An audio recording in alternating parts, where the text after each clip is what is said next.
Shalom, call halal, YAHAWAH, BAHASHAM, YAHAWASHI, BAHASHAM, RAWCHAA, QADASH. Double honors to our teachers, the elders and apostles of Great Millstone, who taught us his truth and sincerity. Peace and salutations to the hopeful elect scattered abroad. And real quick, I want to go into this post that one of the brothers posted. His page is his YouTube handle is Endure These Last Days 4. And he put this post by this woman. I don't know who she is, but she made a pretty good point here. It says men care about the upbringing of children more than women do, and this was actually a woman that said this. Okay, she said men care about the upbringing of children more than women do, and that's the truth. And this is why you have the fathers who are the disciplinaries, you know, of the household, which you have the mothers who are the nurturers. You know, they more so coddle the children versus the father who, you know, is going to, you know, be you know, the discipline, you know, install the discipline into the child. And I thought this was spiritual because it made me immediately think of a scripture, and it's a few scriptures on the comment board, and I'll grab a few more, but I don't want to make this too long. But yeah, you know, you gotta be mindful, man, you know, of what you do to these children. You know, me myself, I have a child now, you know, and I think about this, you know, often. You know, certain things that may affect my son. I make sure he don't see certain things. I make sure that, you know, just to be mindful, because, you know, certain things can you know, really affect the upbringing of a child. You know, and I thought about this, you know, the other day. So when I saw this post, it made all the sense. But immediately I thought of the scripture right here. This is Ecclesiasticus. This is the comment. Ecclesiasticus chapter 4 verse 9. It's like Ecclesiasticus or Sirach chapter 3 verse 9. For the blessing of the father establisheth the house of children, but the curse of the mother rooteth out foundations. And this is why it's important to have a father in the house. Okay, if you don't have a father in the house, though, you know, the house is imbalanced. Okay, you can't just, you know, be all, you know, loving and caring, you know, and most times a lot of these women, you know, they don't even care for their children going into the curses. Okay, but the father is important, that the father be in the house. Let's grab it right here. It says, for the blessing of the father establishes the house of children, the houses of children. So having a father in the house, that establishes the houses of those children. Those children grow up and they have their own houses. Nowadays you have single mothers, and what happened? You got a bunch of emotional men that's in prison, or, you know, in the grave. Okay, because they don't know how to you know, deal with certain matters. You know, they have no discipline. Okay, they're overly emotional. Okay, the daughters are you know, sleeping around, being whores. They have no discipline. You know, they have no fear. Okay, it says, and the curse of the mother rooteth out foundations, like what happened with Eve. Okay, Eve, you know, through her we all die. All right, it says, glory not in the dishonor of thy father, and for thy father's dishonor there's no glory unto thee. And, you know, and most of us, you know, our fathers, they ain't, you know, perfect.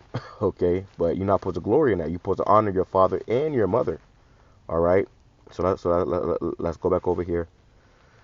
Some more comments. It says, ancient ancient knowledge, it's like ancients knew, why don't we?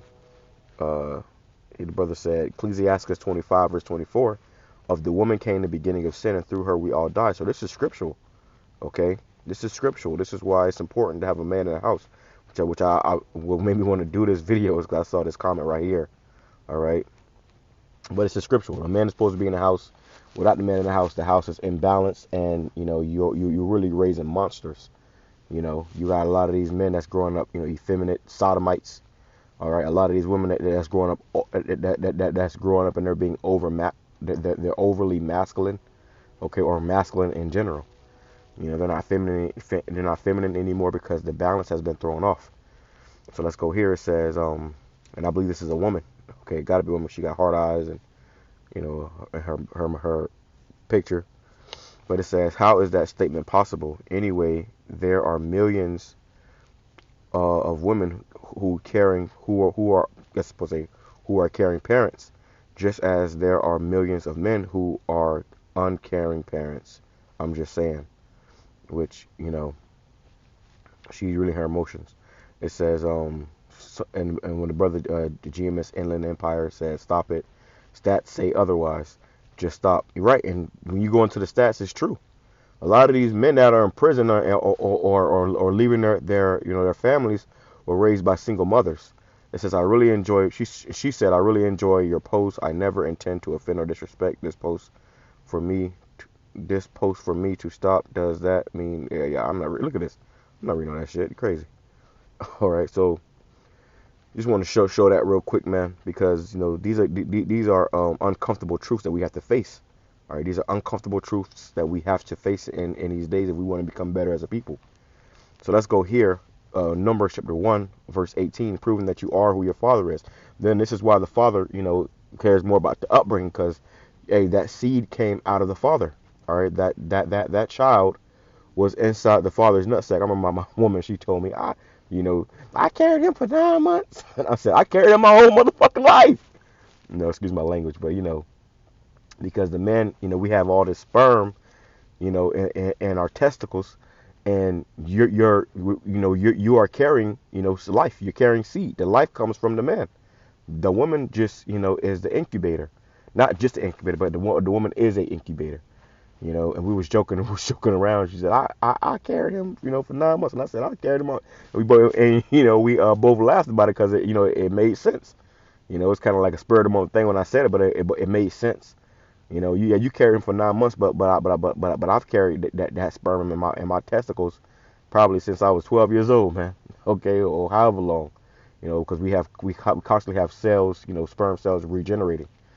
So it says, Numbers chapter 1 verse 18, and I'll read it in the NLT. I've read it so recently in the KJV, but I'm reading the NLT because it goes deeper. It says, and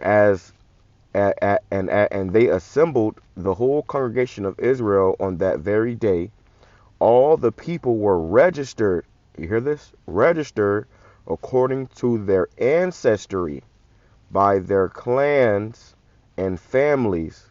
Okay, it's supposed to say by the house of their fathers, but it says by their clans and families. So the point I want to touch on there is ancestry. Okay, you are who your father is. It don't matter who your mother is. It matters who your father is.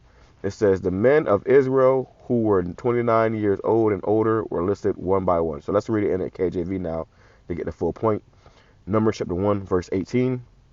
And they assembled all the congregation together on the first day of the second month, and they declared their pedigrees, and here it says ancestry, okay, what lineage you come from, who you are, after their families, by the house of their fathers. You see, so this is why the father has a more care for the upbringing, because the children, they really represent the father. That's why they have a term in the world, you your daddy's son. Okay, because you act like your father. You come from your father. According to the number of the names from 20 years old and upward by their polls.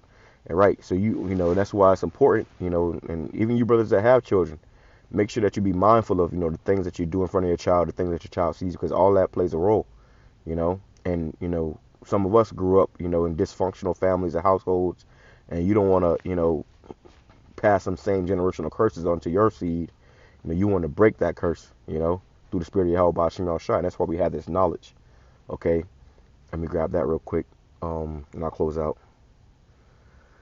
Let's go to the book of Hosea, chapter 4 and 6. It says, let's go into, Hosea chapter 4, verse 6.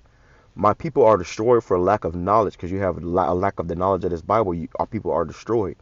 Because thou hast rejected knowledge, I will also reject thee, that thou shalt be no priest to me. Seeing thou hast forgotten the law of thy power, I will also forget thy children. So you got to come back to YAHAWASHI, in truth and sincerity, so the Lord don't forget you and your children.